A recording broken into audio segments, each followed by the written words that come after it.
Today we'll be looking at the orchestration for the piece The Night Ride to Glory. Now I've already finished that orchestration, so let's go ahead and have a listen to it, and we'll come back and take a look at some of the thoughts and ideas that went into this piece.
Well, that certainly has that excitement, that rousing feeling of this night on a ride to glory.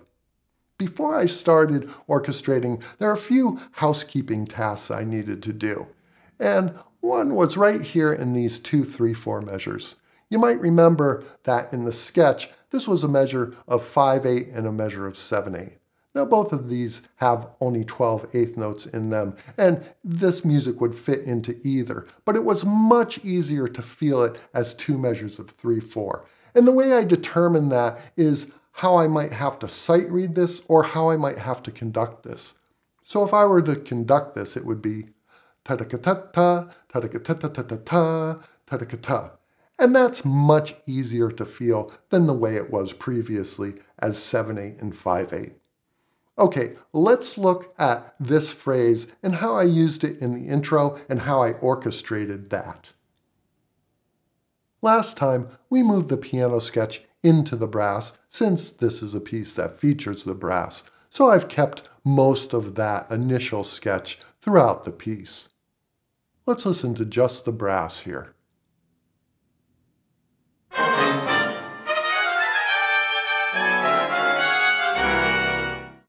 Let's look at what I did with the rest of the orchestra to support this brass opening.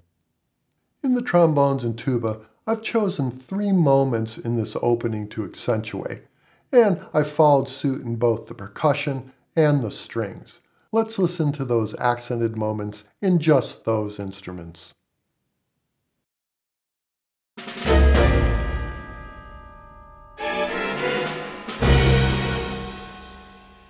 These large gaps in the supporting orchestration leave a lot of space for this very important trumpet figure to shine through. It's as important where you write as what you write, and leaving space is a powerful part of orchestration. Okay, let's listen to all of that and just take note that there are some low woodwinds doubling these low string parts.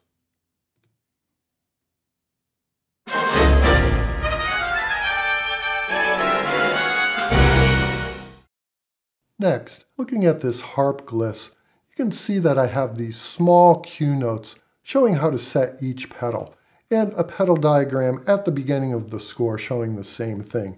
Now, if this harp gliss happened far down into the piece, I wouldn't put the pedal marking just at the beginning. I'd put it right by this gliss, because you don't want to have the harpist having to turn back to check that the pedal markings are correct. They may decide, too, in certain cases, to pedal things differently. They tend to like strings to be lowered as opposed to raised. So if they can enharmonically do that, they may. But it's very important that you figure out that there is a pedaling that will work for whatever you write. This gliss is an F9 sus4 gliss, and I've used a C minor pentatonic scale here to play over this chord. And all of these notes work in that chord. Let's look at this next one. Here you can see we have this little box with a G flat, an A natural, and a B natural. And what that tells the harpist is those are the only pedals that need to be changed. All of the other pedals can be left as they are. You'll also notice that I have this marking here, which means to damp the strings.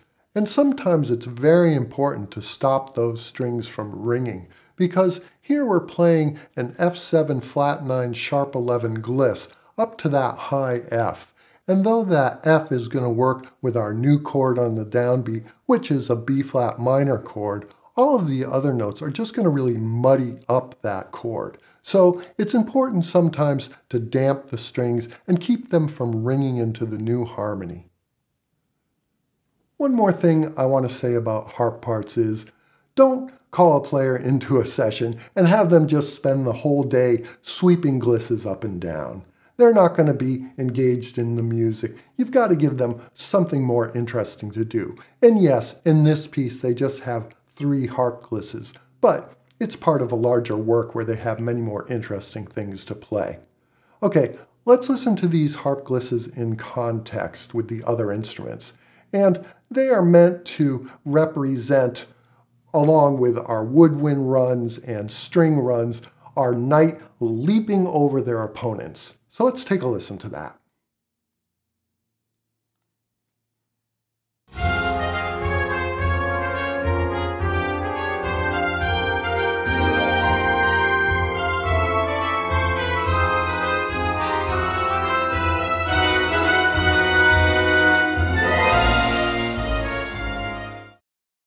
Another thing to look at is this new string line that wasn't part of the original sketch. This line is meant to work as a counterpoint with our main melody in the trumpets. When writing these type of lines, you're looking for points where the main melody comes to rest so that you can add movement into the line. So here where this G comes to rest, we have this line running up and then this figure, which parrots a figure from our main melody just at a different pitch level. Another way to help these two lines work together while still maintaining their independence is to start the main melody before we introduce the string line. So here in the trumpets, we've had 3 bars of the main melody before we even bring in this counter line in the strings. That will act as a cue to the listener that the trumpets are the main melody and focus their attention on that. Let's take a listen to how these 2 lines work together, and take note that the violins 1 are being doubled in the flutes.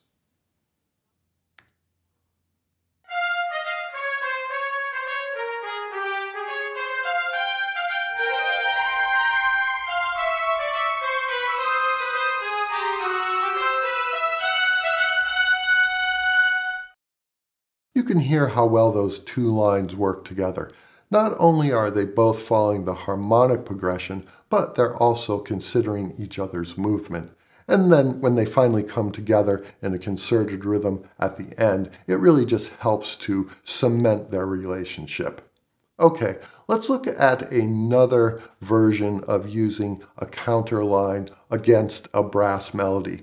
And here at the end, we have the French horns and trombones playing a melody with plenty of space left for a counter line in the strings. Let's take a look at that line and how it works.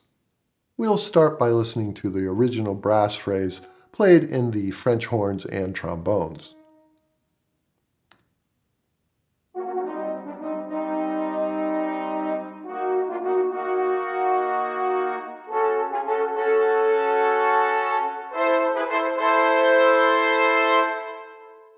As we heard in the brass parts, there's plenty of space in these long pauses to add movement into our string counter melody. And I know we're talking about orchestration here, but sometimes in orchestration you are writing new material. Now, if you were hired as an orchestrator on another composer's work, you wouldn't inject your own material into their piece. But for your own, it's fine. Don't be afraid to do that. And here I've done that to add some tension into this build. So let's listen to what the string counter melody sounds like, and then we'll hear them both together.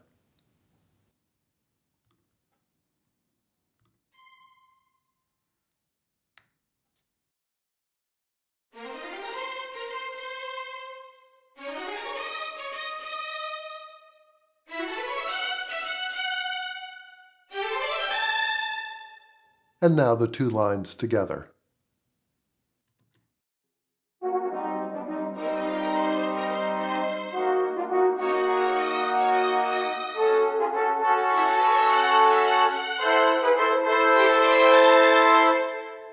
Again, we can see that these two lines were meant to work together. They were designed in such a way to consider each other's timing and movement and come together to interlock in this call and answer response. We can hear both of the parts very clearly. They work together. And I guess that's the main takeaway from today, is how important space is. In the beginning of the piece, we didn't fill up every nook and cranny with something. We left space. Here in the end, where we did have these held notes, where we had space to add this movement and tension that we wanted here, we designed it in such a way that the parts would work together. Okay, let's listen to the whole piece now that we've talked about this, our night ride to glory. And I'll see you all next time.